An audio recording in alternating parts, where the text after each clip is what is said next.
Labdien visiem, kas ir atgriezušies pasākumā. Sveiki tiem, kas mūs skatās online. Mēs zinām, ka vismaz viens cilvēks šorīt skatījās, un tas bija Mārtiņš, kurš visu dzirdēja, ko mēs par viņu runājām. Un, kā jau solīju, šobrīd pasākums spriganākā daļa, kuru mēs sāksim ar video. Video par brīvprātīgo stāstiem, ko ir sagatavojis Latvijas Pilsoniskā alianse. Now we will have video. We have translation. Very good. Okay, thank you.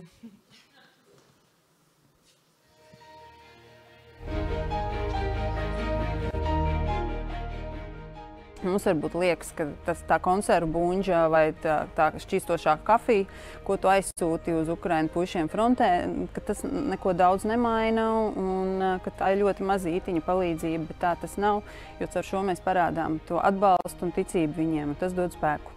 Tā saldējuma karota, kura varbūt nav vēsta 20 gadus, un tad stādieties priekšā, kas tās ir par emocijām, un ne tikai tas saldējums, bet saruna.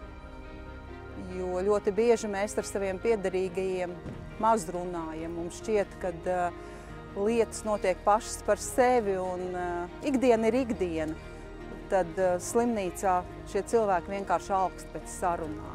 Izstāstīt savu bēdu vai savu prieku un tie emocionālie brīži, kad tev pasaka paldies vai apskauj, vai iedod buču uz vaigu, vai uzsit kādu joku, viņi neatsverami.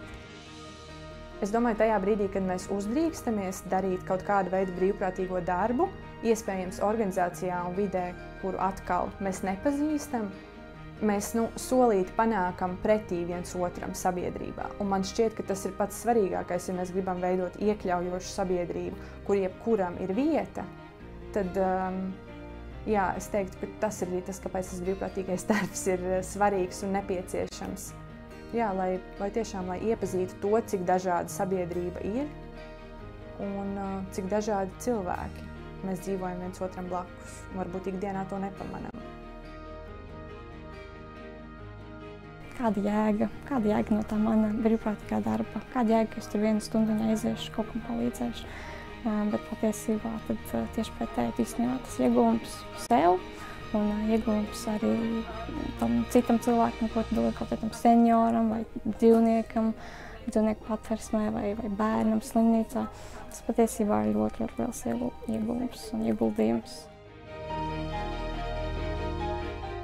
Vairāk aizkustina tas, ka daudzi no tiem brīvprātīgajiem pēc tam tu redzi viņus uz lielās skatuves, un tu redzi, kā viņi no tāda skolnieka vai studiju pirmajiem kursiem, ka viņš brauc pie mums brīvprātīgot, pēc tam ir uz lielās skatuves, saņem balvas, un tev liekas, cik forši, ka viņam tā ir gājis. Dariet to, jo tā jūs iegūsiet tikai jaunu pieredzi, jaunus cilvēkus, un kas zina, kur jūsu ceļu pēc tam aizvedīs. Pacients saka, šodien ir trešdiena. Es jau biju piemirsis, man tikai trešdienas eksistē. Man nav pirmdiena, otrdiena, man nav sestdiena, svētdiena, man ir trešdiena, jo es satieku tevi. Un es aicinātu jebkuru pievienoties brīvprātīgo kustībai, jo tas ir tik ļoti nepieciešams tiem, kas paši vairs nevar, kuriem vajadzīga šī palīdzība, atbalsts, roka, plecs, maids un tā garā saruna. Pievienojies! Labais vairo labo, un jo vairāk es no savas puses šo te labo došu, jo vairāk arī citi cilvēki, kas ir gatavi dot labo, pavilksies līdzi, un tad jau kopā mums sanāks.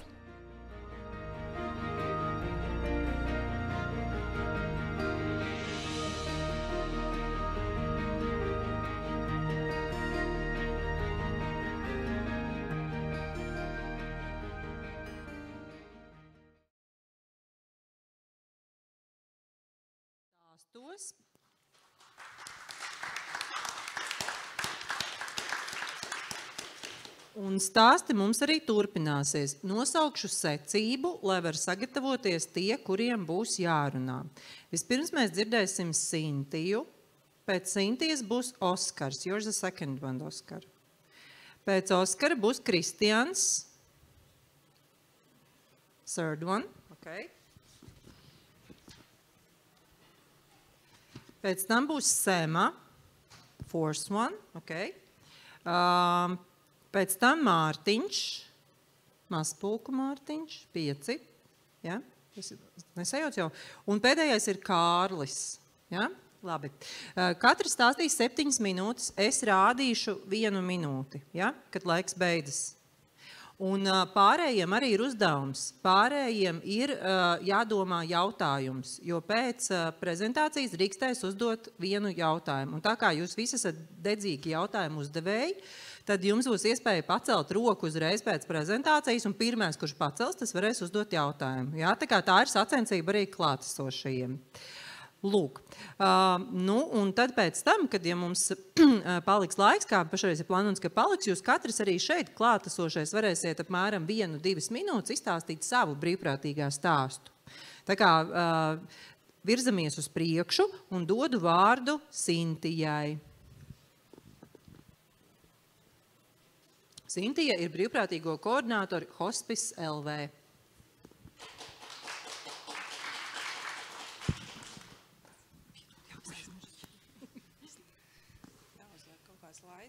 Es nezinu, vai es tā mācēšu. Bet jā, paldies, es esmu Sintija Reinberga no Hospice LV.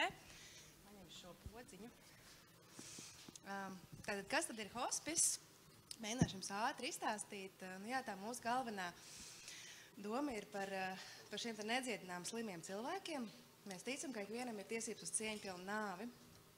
Un visbiežāk par hospice tas lielākais mīts ir ar domu, ka tas ir par veciem cilvēkiem gados, bet patiesībā šī nedziedināmā slimība var skart jebkuru cilvēku. Mūsu šī mazais sargātā grupa ir par pilngadīgiem cilvēkiem, kas ir saskārušies ar šo nedziedināmo slimību.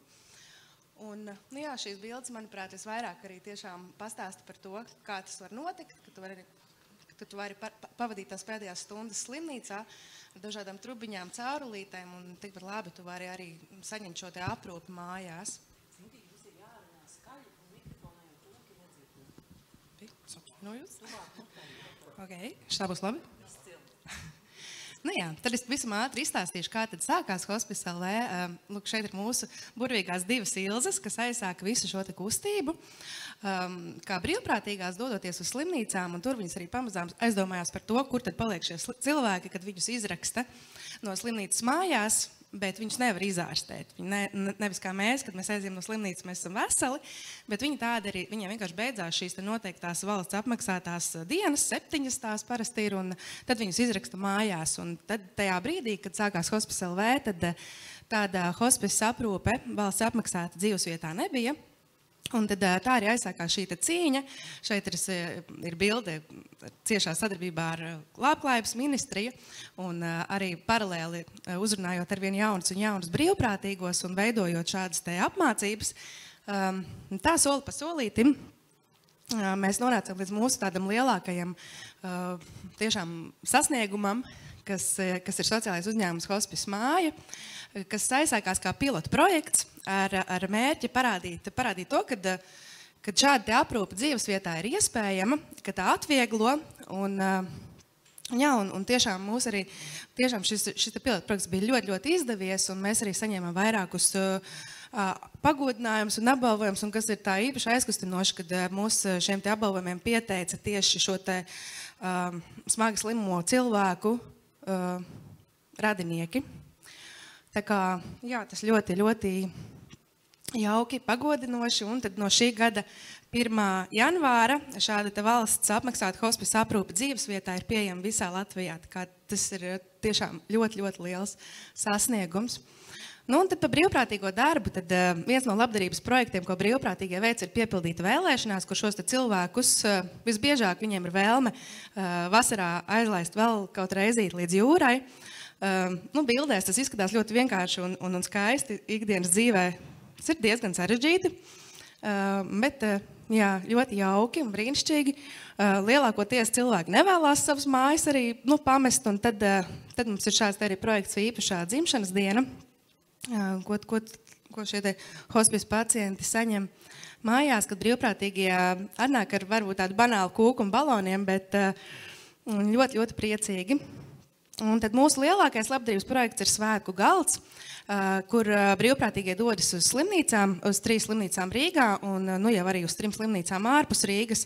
Un šis projekts iet plašumā, kur šie apmācītie brīvprātīgie dodas uz paliatīvās aprūpes un onkoloģijas aprūpes nodaļām, iepriecināt pacientus ar sarunām, un šeit arī bildēs jūs redzat dažādi veidi, kā iepriecināt, un tā skaitā gan palasot grāmatu, gan atnesot kādus ziedus, žurnālus, izvadot vasarā ārā, pastaigāties pa slimnīcas teritoriju, jā, izrādīt šo te uzmanību. Un, jā, arī rīkojam koncertus, un tāpat skaitā arī dejas, un dziedam, samīļojamies. Un, jā, tas ir tiešām ļoti, ļoti skaists un īpašs laiks slimnīcās. Viens no mūsu pēdējiem projektiem ir šī te kanisterapija, ko mēs arī organizējam slimnīcās, un paldies drosmīgajām slimnīcām, kas mūsu šo iniciatīvu ir arī pieņēmušas un arvien vairāk un vairāk sagaida šos te sunīšus slimnīcās, kas arī ir tiešām tāda liela daļa no tāda iepriecinājuma, ko mēs varam sniegt šiem cilvēkiem. Tāpat brīvprātīgi organizē arī diskusiju fórumu hospice aprūpē veltītu katru gadu, ar ko mēs arī ļoti lepojamies, un tur ir iesaistīts ļoti, ļoti liels brīvprātīgo skaits, kas organizē šo te fórumu. Tāpat tās paralēli tam šāda saruna vakar notiek, kas saucās Nāves kafejnīca, kas ir tā mūsu galvenā doma ir runāt par nāvi arī pirms mēs varbūt tiešām saskaramies vai mūsu tuvinieki saskarās ar kādām diagnozēm vai vienkārši ar nāves faktu, izrunāt kaut kādas savas bailes, noņemt to tabū, jo jā, nāve ir tā tēma, kas patiesībā mums visiem ir ļoti, ļoti aktuāla, lai kā mēs negribētu par to runāt, bet tā skar mūs visus. Un, kā saka, neviens dzīves no šajienes prom neaiziet. Tāpēc būtu ļoti vērtīgi, mūsuprāt, par to runāt laicīgi, lai tad, kad mūsu vai mūsu tuviniekus skar šī tēma, tad nav tā sajūta, ka tas ir kaut kas jauns un kaut kas ļoti, ļoti svešs. Un šādas pašas Nāves kafejnīcas ar šādu pašu nosaukumu mēs dodamies arī uz sarunu festivālu Lampa, ko arī visu veido un organizē brīvprātīgie, sākot no stendu, beidzot ar runātājiem. Tā kā, jā. Paldies! Perfekti! Pilnīgi precīzi. Jautājums Sintijai no zāles. 1. Kā jūs pārvarat tās bailes no tās nāves? Jo man liekas, ka visiem tas sirds notrīcēja, ne? No bailes jau nav jābaidās, no nāves nav jābaidās, un tas, kā to var pārvarēt, ir runāt. Tāpat tās kā par jebkuru tēmu, droši vien, no kā mēs baidamies, tikko mēs sākam par to vairāk runāt un par to domāt, tad arī tās bailes pazūd. Paldies Sintijai. Aplausi vēlreiz Sintijai par šo drosmīgo darbu. Oskars. Okay. Labdien. Labdien on Palties. So it's great that Cynthia only used 2 of her minutes, so I can use 5 more minutes. I was so stressed to come and make a presentation here, and then they told me that I have only 20 seconds per slide, so I think I already lost half of my time. So I'll try to be quick. My name is Oskar, and I work for an NGO based in Reykjavik in Iceland. It's called Seeds Iceland. And we are also a volunteers-based organization, but it is slightly different than most of your projects. I hope somehow it fits. I have realized most of the activities that have been presented here from Latvia and also from other countries are social related. So in contrast, Seeds is this already changing? Automatic? Yes. Okay. So we are mostly working on environmental issues, and we have most of our volunteers are international volunteers. I have the feeling that most of you are working with local volunteers. And our 3 main goals are to promote intercultural understanding. So we bring people together from different backgrounds, from different nationalities, from different beliefs, different perspectives, and they work and live together. And then at the same time, we want to raise awareness about environmental issues, and our crisis is the climate crisis. Some of you have different crises. This is our crisis. And then we try to address that through practical work in our camps. So here is a little bit about SEEDS. It's founded in 2005. At the moment, we have 4 members of paid staff, but also a big part of our staff is volunteer staff. And we do mostly voluntary work. We offer volunteer opportunities for people from all around the world, but also a big part of our volunteer opportunities are for Europeans. So some of the volunteers, about 40, 50 that come every year to Iceland, come with some support of a mobility program of the European Commission. But we get about 1,000, 1,200 volunteers every year to Iceland, and they come from all over the world. So, and they usually finance themselves to come to Iceland. And then also a great difference between our volunteers and some of yours, I believe, it is that the tasks that they are doing do not need any intensive training. Like some of your volunteers need a lot of training, need to be prepared and go through very specific and long-term training. The tasks that our volunteers are doing are very simple, and usually they learn within 1 day. So we have 3 main projects in Iceland. One is about the Icelandic coastline. We are cleaning the coast around Iceland. There is a lot of trash, especially plastic.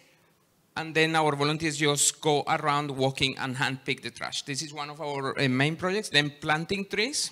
Iceland is also one of the most eroded countries in the world.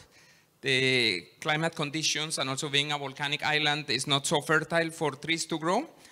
And then we are doing a lot of erosion control and reforestation. So planting trees is also something that is easy to learn, and they can do. It's a repetitive task, sometimes tedious, but also they don't need intensive training. And then the third one that is a little bit more complicated is building hiking trails and walking paths. In Iceland, we have a lot of tourists coming. In the last maybe 20, 25 years, Iceland has become very popular as a tourist destination, and big part of it is the attraction to the Icelandic nature. So there is a lot of people everywhere walking, driving, and then our volunteers are also trying to do some trail building so that people stick to the paths. So yeah, we have these groups all around Iceland, especially in the summertime, and we are doing these 3 main tasks. The camps are usually between 1 week and 2 weeks long, and they are open to everybody, to adults, 18 plus. And then we have also volunteers, our oldest volunteers, maybe 87 years old. So it's also open for people that have retired or that still feel useful. They want to be part of something meaningful and contribute to nature, also grow, learn. This is our 4 paid staff at the moment. Yeah, but we are, as I said, a volunteers organization, and most of the work is done by our volunteers. The office is only doing administrative work, and the work on the field is done with the volunteer groups. In the winter time, we also support some social projects and some other associations. So we have also projects for long-term volunteers. Those are the camp leaders or group coordinators. They go to the country with all of these groups, and they are in charge of managing the group. And this, sometimes we get also Latvians or Lithuanians, Finns from the Baltic countries, but this is open to everybody, and they usually stay with us from 5 to 12 months. So this is a different type of volunteering. In the winter, we organize these photography camps, and then we get also some photographers to come and coordinate our groups. And this is mostly because in the winter we cannot do so much outdoors work, but Iceland is still very attractive in the winter. So it's also a very photogenic country. I think some of you had the chance to come to Iceland earlier this year. I met some of you, so I think you understand. And then we also have some placements for volunteers in our office where they help us with the public relations and communication, and then we have a few different projects that they develop themselves. I don't know, I think, am I talking too fast? I'm still so stressed. But you have 1 minute. I have 1 minute? So even faster.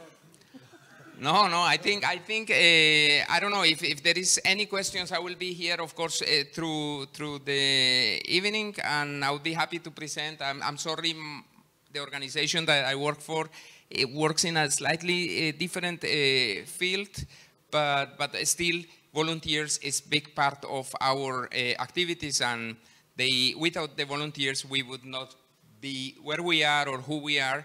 So yeah, for everyone as a volunteer here, congratulations on this day, and thank you so much for inviting me, for bringing me here. And if anybody has questions or want to know more about SEEDS, about our work, I'll be here around. Okay? Yes, thank you so much. Maybe you have a question for Oskar.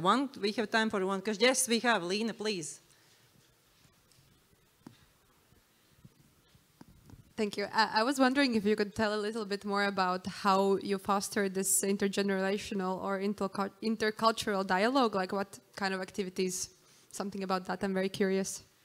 Right, okay, this is a good question. So most of our groups are open to everyone and open, it doesn't matter where you are coming from or how old you are. If it is intercultural, we get people from many different countries around the world, and sometimes it's very interesting to see the exchange, and we organize workshops where we facilitate this discussion or this reflection about sometimes about the current situation in the world. For instance, big part of the conflicts that we have now are related to this intercultural or cross-cultural tension, or sometimes also beliefs. So in some of our camps, for instance, if I can make an example, we have often volunteers that are coming from countries like Israel, and also some volunteers that are from the Maghreb area, from Morocco, Algeria, Tunisia, or also some French or Spanish that are maybe with a Muslim background. So in these camps, for instance, we have a lot of this intercultural or cross-belief dialogue, and that is really important. And we can see that despite not being our main goal, that we are building also peace at the same time. So we just provide the space, the venue, and we bring people from many different ways of life, many different backgrounds, and by living and working together, we promote this. I hope I managed to Yes. answer. Thank you.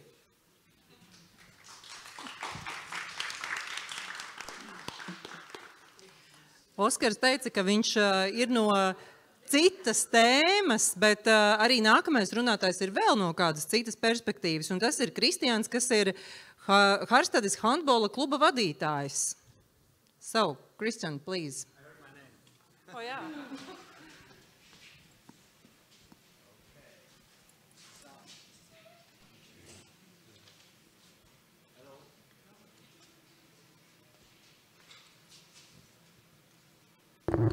Switch. All right, yeah, thank you. Well, thanks for being here. I'm glad to be in Latvia for my first time.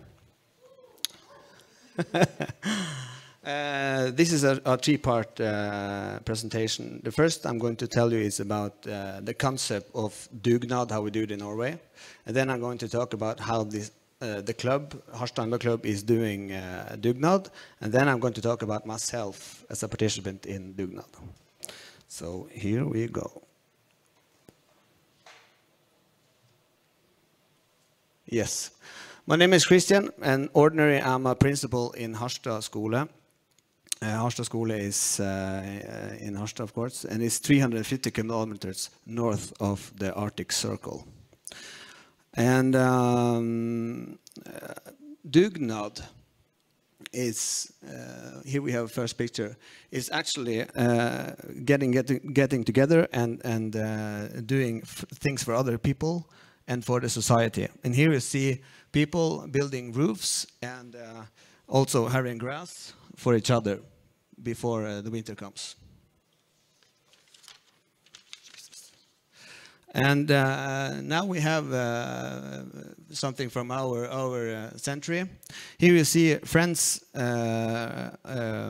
casting a well, older people, and you also see kids cleaning the school area together with their parents after school class. And here you see, Jesus, this goes fast. I'll do like this. Yes. Yeah, magic. Pledge bottles. I've heard you also pledge in Lithuania. Yeah. And these are parents driving around collecting bottles, income for the club. And on the left, you see a mother filling up her car with toilet paper that she's going to sell for income for the club. The club also has a few handball schools, and the parents are managing. You see on the left, making dinner for the athletes, and on the right, you see senior players doing a dugnad for the club income. And here you see a Christmas fair. Every year we have a Christmas fair in our Stangesdalen, as we call it. And parents and grandparents are baking cakes and making coffee. And we are selling it for all the participants. And there is also income for the club. And here you see our own players going around selling coffee. And on the right, you see our players and parents cleaning up the area outside the sports hall. When we're traveling, we coaches need someone to help us managing the kids. And here you see parents, they are traveling with us, like night watch, making dinner, as well as everything for them. And now it's supposed to be a picture of my grandmother. Up to the left is my grandmother. She started playing handball in the 60s or 50s. And she got 2 sons, my father and my uncle, and my aunt. She didn't play handball. And they started playing when they were kids. I don't know if my grandmother trained them, but someone trained them. And it was it was volunteer work as well. And when my uncle moved up to Harstad in the 70s, he started and founded Harstad Handballklubb. And he also was the first coach, I believe. And many of those people are still in the club today. He also trained the first women's team. And my mother played in that team. It's supposed to be there. You see her on the, she's in the middle, above the keeper, and my uncle is in the right. And my father came in the military in the 70s, late 70s to Harstad. And they met, fortunately, and things happened. But my uncle also coached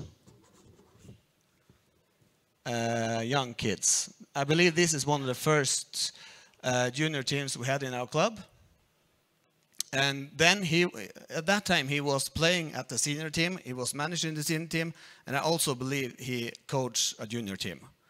All in volunteer work called Dugnad. And this is a picture of me and my family. I'm up to the right with my father, and on the left is my mother. You can see her. And my father to the right. And my sister is with my mother. And when we grew up, we went along traveling all the way. And this picture is from Denmark in a tournament. And here you see my mother and father. They trained my sister's team, and my mother, she trained my team when I was a youth player. And also my father trained me when I went playing for the senior team. And I became a father in 2007. And on the left you see my own son when he was about 8 years old. Now he's 17. And on the right you see my youngest son that I just started to train and coach. And my wife also is playing handball and coaching. She is in the left. She is coaching my daughter. Well, I am doing it right now, but this is a little time ago. And I have one picture that's supposed to dive up right now. And this is a proud moment for me, because me and my son played our first official men's team match. I think it's quite fun because I'm only 40 years old and actually played a game. And this is a funny picture because here the two people in the middle is my uncle and my father. And they're still in the club with different kind of tasks.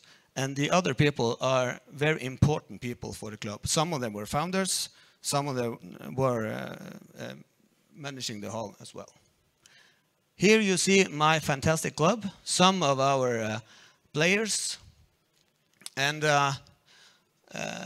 in the back you see all the parents. And the parents are very important for dugnadsarbeid in our club. Yeah, I know. I have to say that Dugnad is not very special for our club.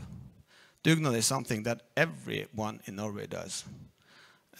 Not football, not handball, ice hockey, whatever. And I actually believe that Erling Braut Haaland and Martin Ødegaard started their career in Dugnad. Thank you. Thank you so much. So the story over the generations, right? So, any question? You have not done your homework. You need to think of questions to every speaker. So, what would you do if you would have a daughter? Would she also be in the club? She is. Yes. Picture 5. Great. So, thank you.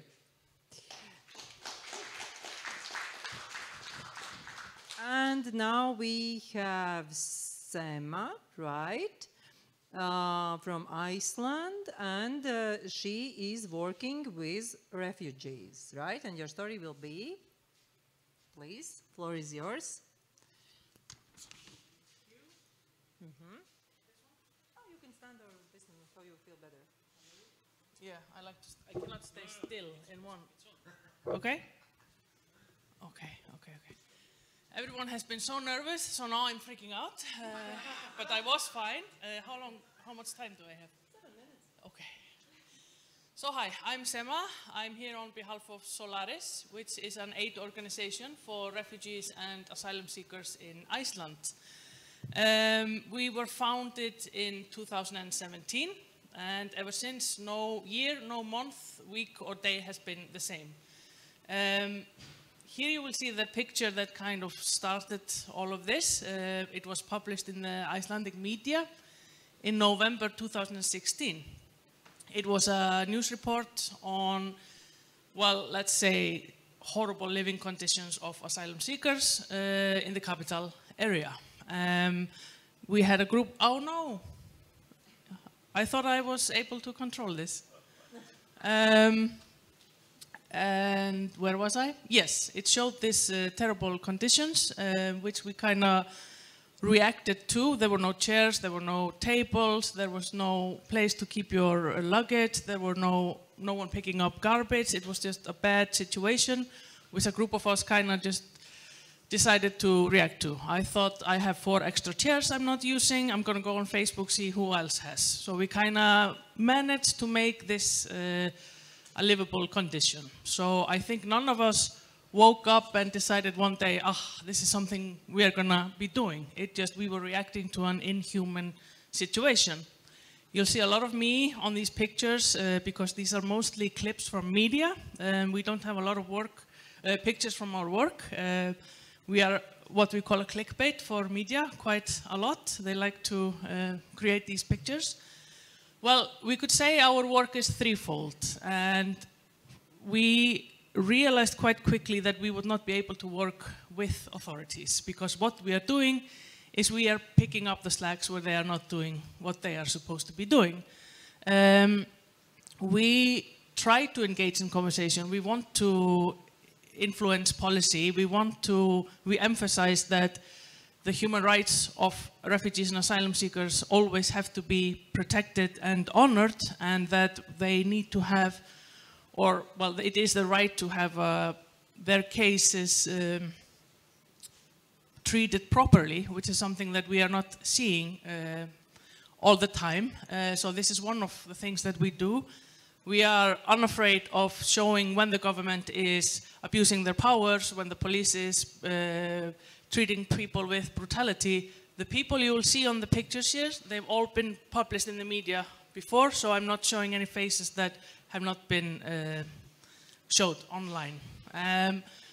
So yeah, we respond to emergencies. That's probably the biggest thing that we do. These can be assisting with food, with medicine, with legal fees, with healthcare, basically what people need to fulfill their general needs as human beings. So a lot of our efforts go into that. We are a platform for people to tell their stories.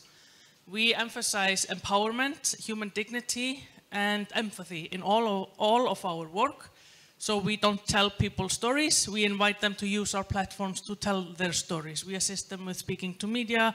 I don't know how many protests we've had, signature collections, solidarity meetings when we see children being treated brutally and supposed to be deported to horrible conditions in their home countries.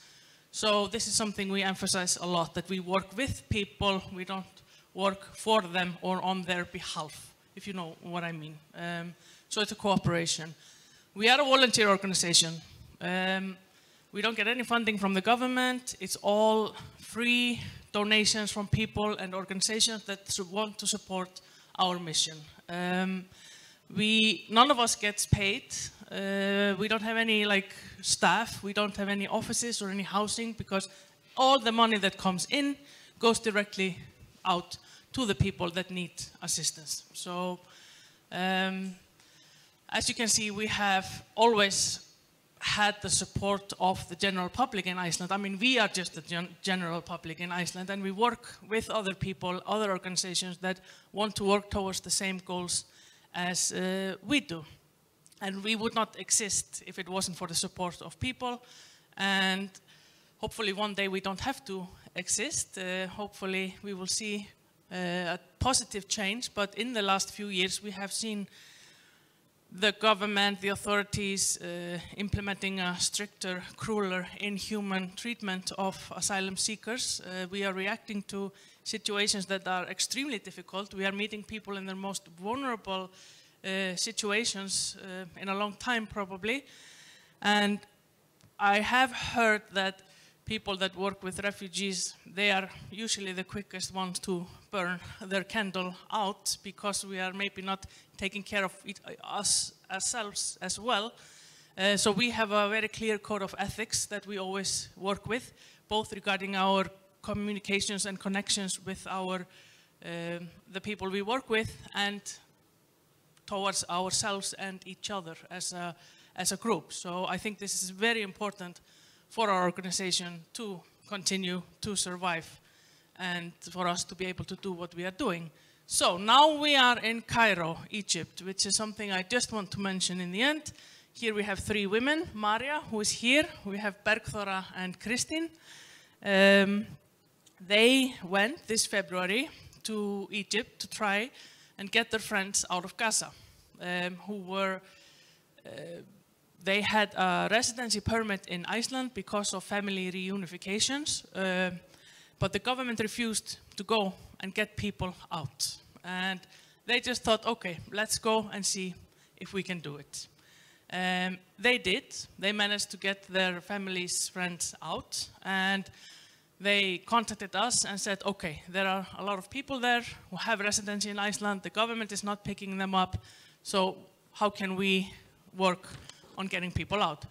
So it has been an operation led by 5 women, the 2 of us here and 3 others who are now. It lasted from February to May. We were able to get 200 people out of Gaza with the help of the general public in Iceland. We raised 650,000 euros, something like that. We had dozens of volunteers going to Cairo, bringing the money there. We were paying money to get people transported safely from Gaza to Cairo, where we met them. We had so many volunteers. These are, by the way, family reunifications in Iceland. These were mostly children and women that got out. So we had so many volunteers going in and out, getting the people out, managing the whole operation. It was a quite female operation. There was a lot of paper trail, and of course, and all of this was done in a proper legal way. But it does mean we have people that have not been on board with what we did, which has led to me and Maria having criminal charges, which are part of a political oppression that we have been facing ever since. We have made some very powerful enemies, let's say, prime ministers, former ministers, the state prosecutions. These are all clickbaits from the media, by the way. I'm not so self-absurd that I'm putting my face everywhere.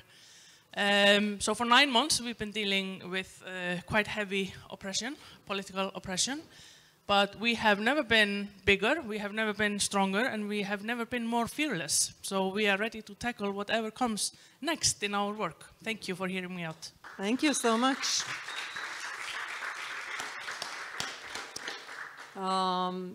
Any question? Very impressive, right? Sometimes it's very even political, right, work that volunteers do. My question would be maybe also about your personal. You said that it's very easy to get to burn out, right? Yes. How do you deal with that? Maybe you can have any simple recipe for others? There's absolutely no simple recipe. It took me a while to realize that I needed to take care of myself as well. I know it today. It means nature, it means therapy, it means backing off, taking a break. You know, it can mean totally different things for everyone. But I think what we've learned is that, yeah, if you don't take care of yourself, you are no good for others. I will use an opportunity to ask you a second question. When you see attacks to you from society, from politicians, from media and so on, how do you not lose trust in what you do?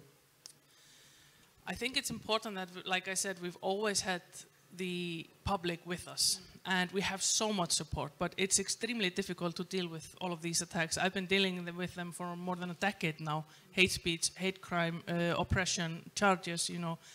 At some point, it just comes down to, there's no way I'm going to let them win. That's true. Yeah. Let's keep strong. Thank you.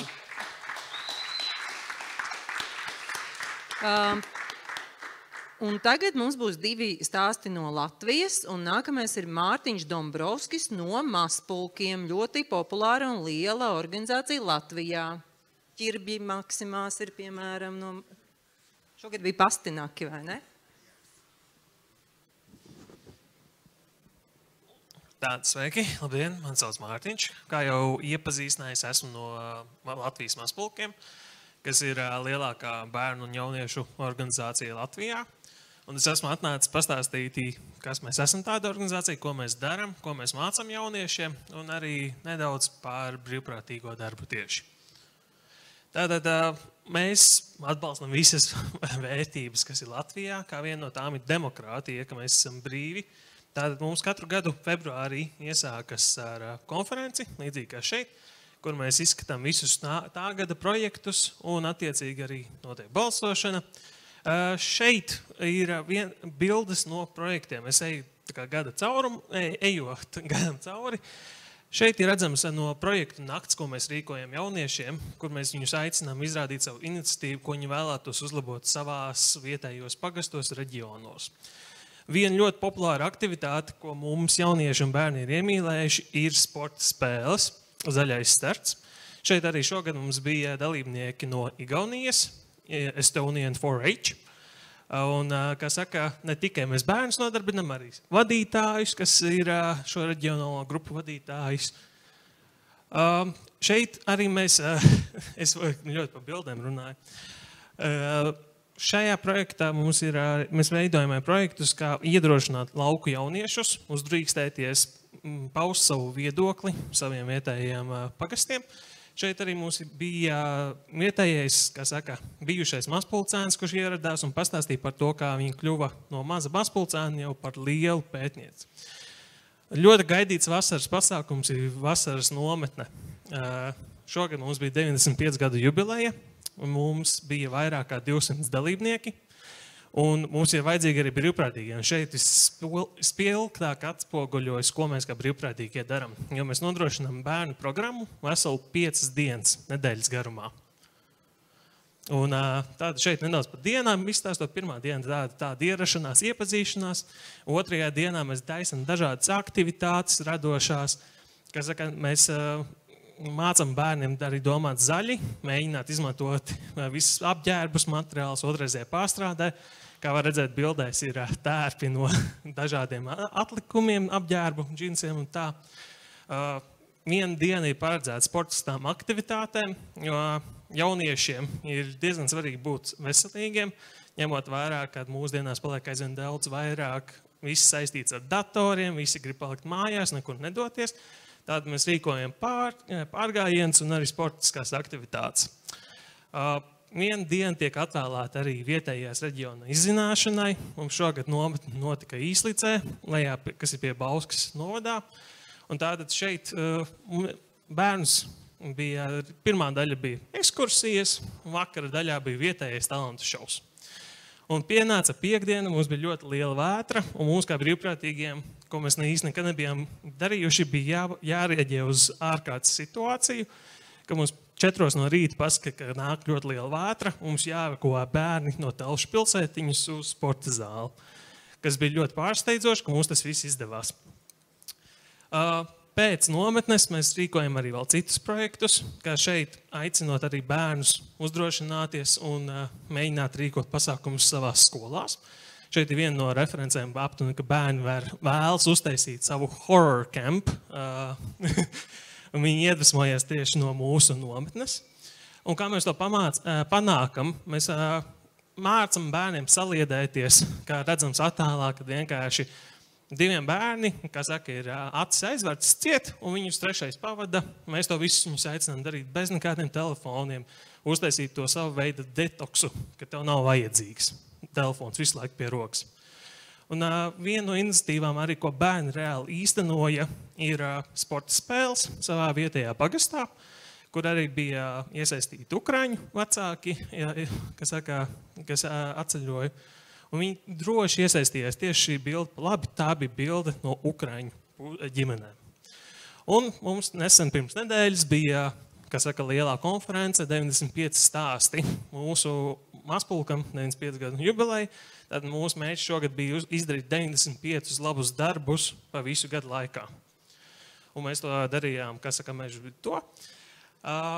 Šeit arī bērniem bija iespēja izskatīties dažādās aktivitātēs. Kā saka, ja mēs bijām mežu vidas Latvijas Universitātes fakultātē, bērniem pastāstīja, kā mūsdienās tehnoloģijas ir ienākušas arī mežkopībā, ka mežus apskatā ar droniem, kā novērtē koku izturību un arī kā mēra jau mūsdienās ar daudz vieglākām tehnoloģijām. Un, protams, vakarā jau arī bija balle, kur mēs pateicāmies saviem lielajiem vadītājiem, jo bez vadītājiem mēs nevarētu šos visus bērnus sasaistīt, kā arī mums brīvprātīgiem tika pateikts vārds paldies. Jo, viens ir tas, ka mums ir cilvēki, otrs ir tas, ka kādam kaut kas jāizdomā, ko darīt viņiem. Un šeit bildēs ir nedaudz no ārpus tā, ko vēl papildus kā brīvprātīgais to var darīt. Ne tikai tev jāņemās ir ar bērniem, jānodarbina viņi, bet arī pats vari tikt uz dažādiem pasākumiem. Un šeit ir pāris bildes no starptautiskā pasākuma, ko rīkoja Rural Youth Europe, kas ir Eiropas lauku jauniešu organizācija. Un šogad bija mērķis tieši mums jauniešiem ieviesti šo domāšanu par uzņēmēju darbību un kā saskatīt, kā ar dažādiem projektiem, kā reāli varam uzlabot sev apkārtējo vidi. Bet papildus arī tam, kā brīvprātīgie mēs rīkojam dažādas pasākumus caur gadam. Un nesenākais pasākums bija uz 18. novembri. Mēs katru gadu rīkojam savu veidu svētku vakariņas, kur mēs arī pa dienu saliedējamies kā komanda. vakar noliekam svecītes un arī, kas saka, viss kārtībā. Un paldies par uzmanību. Un šī ir bilde no nometnes, tieši nakts trasītes, ko mēs rīkojam. Un kā var redzēt, lai ar cik mēs dažādi nebūtu, katram ir sava vieta un viņam ir katram sava loma. Paldies! Paldies, Mārtiņ! Vai ir kāds jautājums Mārtiņam? Man ir Līnai arī, te mums jācīnās. Bet labi, uzdod tu. Paldies, Aši.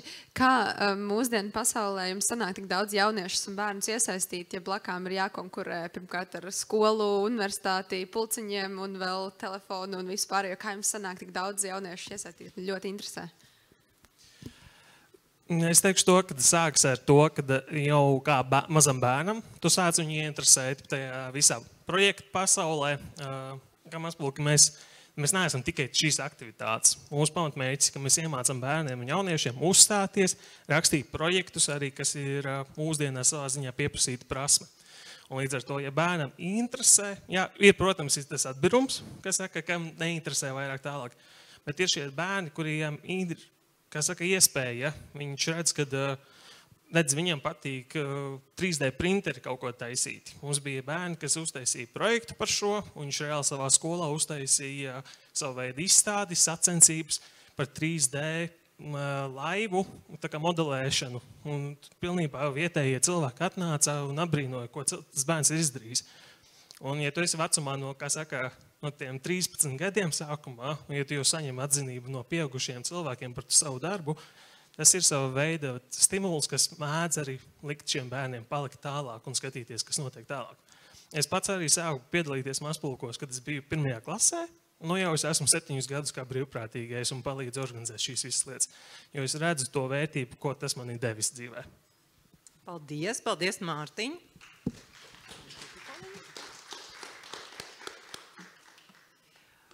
Un pēdējais stāsts šodien no Kārļa Kreķa karoga no apvienības pilsētu cilvēkiem, kas Latvijā ir redzama organizācija.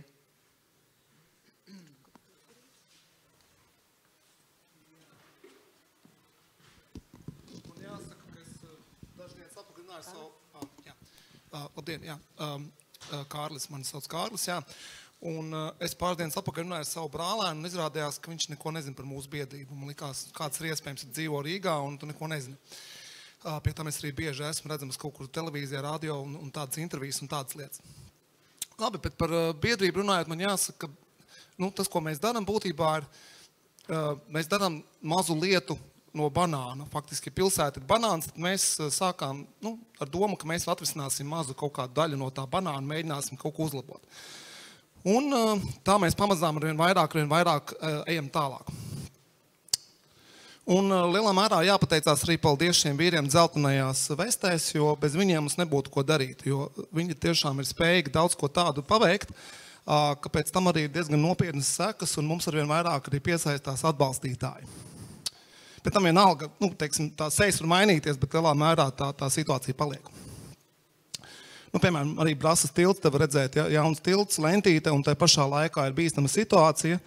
Tādas situācijas bieži tiek sauktas par ceļu satiksmes negadījumiem. Mēs to redzam kā sistēmisku problēmu, kura faktiski, tur neizbēgam tas tā notiks, un tad nevajag arī sevi maldināt, ka tas ir kaut kāds negadījums.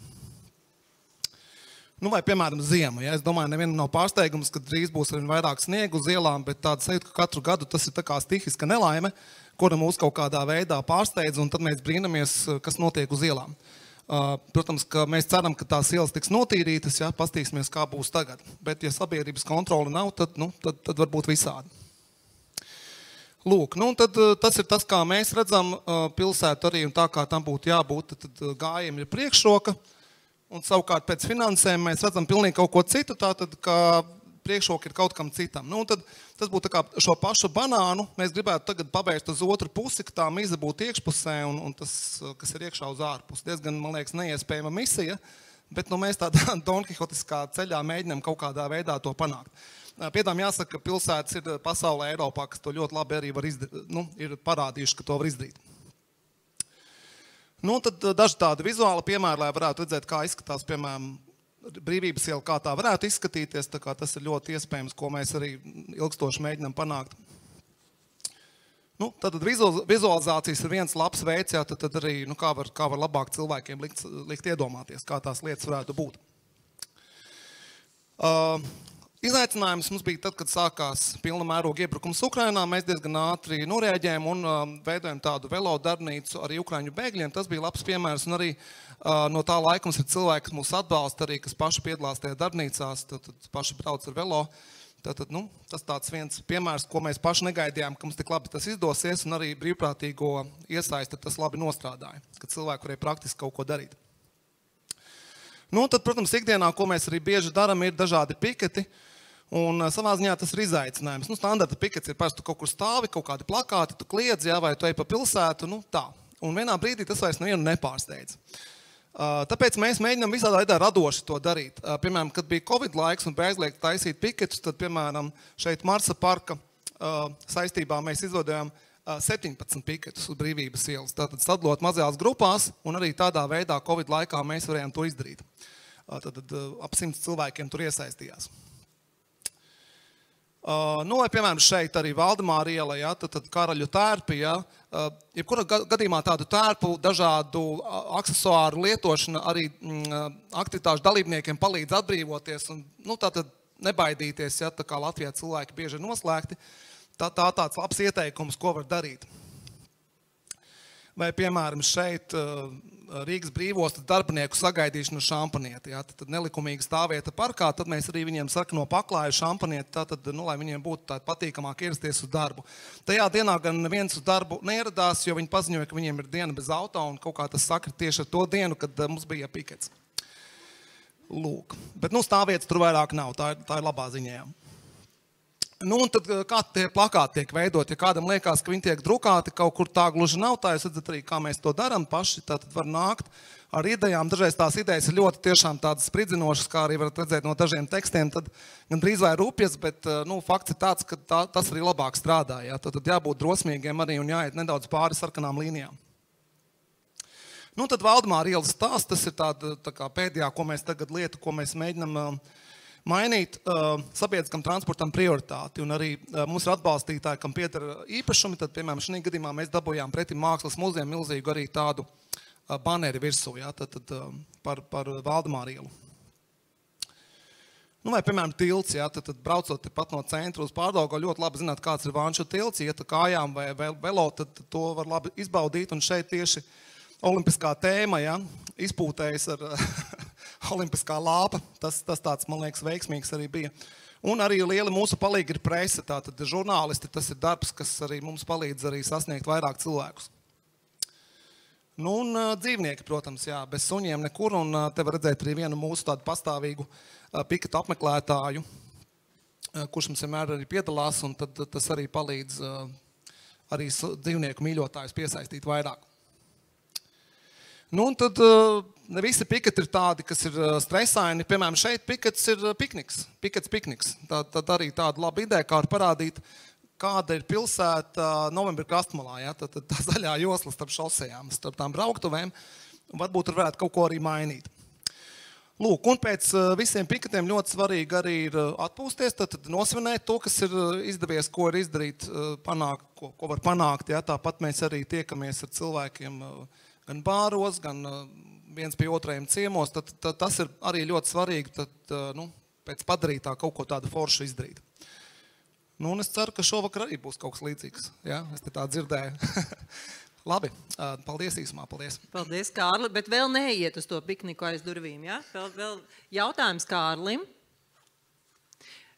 Ja nav, es pastāstīšu, kā es Kārli iepazinu 2020. gadā, kad Baltkrievijas tā sauktais prezidents sāka piekaut savu tautu, tad mēs visi ļoti operatīvi mēģinājām iet ielās un no Kārļa varēja dabūt karogus. Sestdien ir pikets pret to, kā šobrīd Gruzijā uzbruk policija cilvēkiem. Karogu var dabūt kādu? Man viens karogs ir, jā. Vienu Gruzīt karogu var dabūt pie manis. Pareizāk sakot, Sakartvelo. Tā vismaz Gruzīnu vēlas, lai viņus sauc. Jā, tā kā, ja gadījumā kāds plāno sestdien doties, tad visas iespējas vērsties pie Kārļa un būt, kā saka, piketam noformētam. Paldies Kārlim!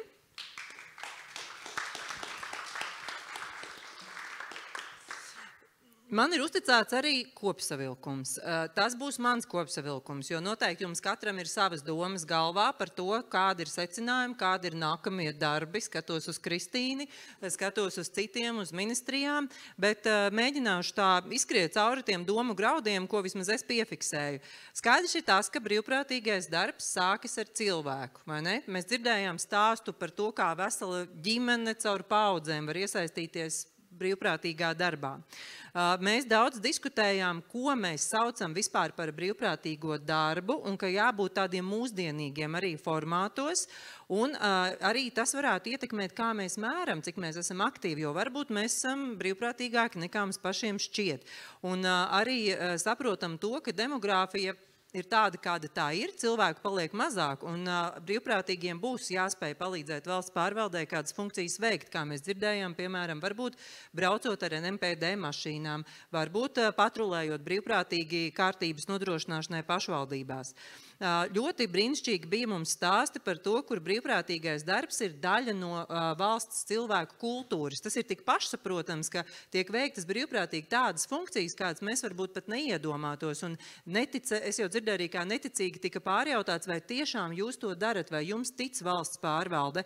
Un izrādās, ka ir valstis, kur ļoti tic sabiedrībai.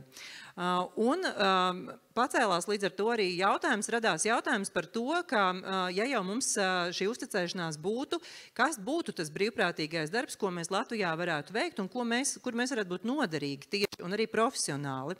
Un arī būt no šī te civilās aizsardzības algoritma, kur mēs varētu veikt šo darbu gan koordinēti, gan arī, kā jau es minēju, efektīvi.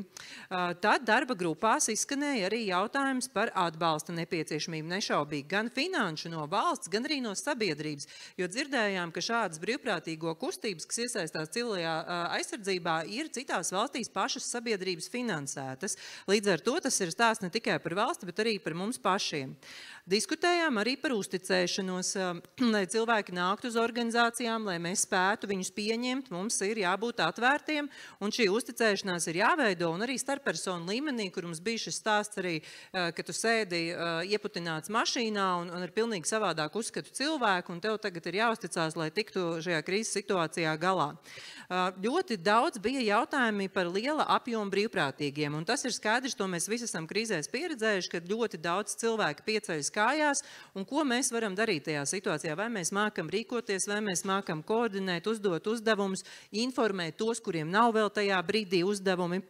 Tā kā nodarbināt katru un arī pateikt paldies katram. Man patika tā doma, ka nevis izvirzīt vienu vai divus brīvprātīgos katru gadu, bet tiešām katram cilvēkam, kurš ir kaut ko paveicis, mēģināt pateikt paldies. Interesantas bija arī perspektīvas par dažādu prasmju brīvprātīgo piesaisti, jo ir cilvēki, kuri, ir tipiskie brīvprātīgie, bet mums vajadzētu jau tā kā arī, lai visi ar dažādām spējām būtu. Runājām par to, ka krīzes ir dažādas. Te jau arī redzējām piemērus, tas var būt sociāli, militārs iebrukums, vides tēmas, cilvēktiesības un integrācija, negadījumi, kas arī ir īstenībā sistēma, kā mēs tikko no Kārļa dzirdējām. Un kas, man liekas, bija tāda vērtīga atziņa, ka mums nevajag gaidīt vienmēr uz to valsti, kad viņi teiks, jā, mums vajag palīdzību. Īstenībā mēs paši varam vadīt krīzes, mēs varam būt aktīvi brīvprātīgie un izrādīt šo te iniciatīvu un darboties paši koordinēti, lai varētu, iesaistīties un darīt to, kas tajā brīdī ir vajadzīgs. Tad tika runāts par iekšēji organizāciju stiprināšanu, par zināšanu pārnesi. Uzzinājām, ka ir dažādi rīki, kuri ir jau pieejami cilvēkiem, ētikas kodi, instrumenti sevis atbalstīšanai un tādas psiholoģiskās spriedzes mazināšanai. Lūk, un runājot par ietekmi, man liekas, ka to mēs tā mazāk varbūt šodien runājām, bet īstenībā noteikti ir daudz tēmas par ietekmi, un pēdējie runātāji šajā te pēdējā piemēru daļā, man liekas, daudz labas lietas pieminēja par to, ka brīvprātīgais darbs dod vietu cilvēkiem izpausties, rada telpu mieram un sapratnei, un arī ir šī ātrā reakcija. Un noslēdzot, gribu citēt mazliet arī to, ko Sema teica par to, ka brīvprātīgais darbs īstenībā ir arī platforma cilvēku stāstiem. Un šodien mēs dzirdējām ļoti, ļoti daudz stāstus. Es jau redzu, ka visi jau ir saguruši jau no stāstiem, bet īstenībā jūs katrs, kas esat šeit, rakstiet kādu stāstu pasaulē, Latvijai, mūsu līdzcilvēkiem, un tiešām no sirds paldies visiem, kuri ir atsaukšies dažādās krīzēs, un mēs redzam, ka tas brīvprātīgais darbs var būt visādākais, un katram cilvēkam ir milzīga, milzīga loma, lai mēs kļūtu stiprāka valsts un varētu darīt to, ko mēs katrs esam iecerējuši. Un no praktiskās puses mums noteikti darbs neapstājas, vai ne? Kristīna, būs daudz pasākumu un aktivitātes un idejas, un kā saka, rosīsimies tālāk. Un jūs aiz durvīm sagaidīs ļoti garšīga kūka, ko ir cepuši ukraiņi. Un jūs esat aicināti turpināt šeit darboties kopā savā starpā un arī parunāties. Beāte, ja ir kādam interese, var izvadāt. Ja kāds vēl nav izložņājis visus stūrus šajā angārā, tad viņa var izvadāt un izstāstīt arī tavi draugi stāstu. Tā kā, ja kādam ir interese, tad pulcēties ar Beāti, laiks nav pārāk ierobežots, var brīvi staigāt, mieloties un apskatīt un savā starpā parunāt. Paldies! Īstajā brīdī.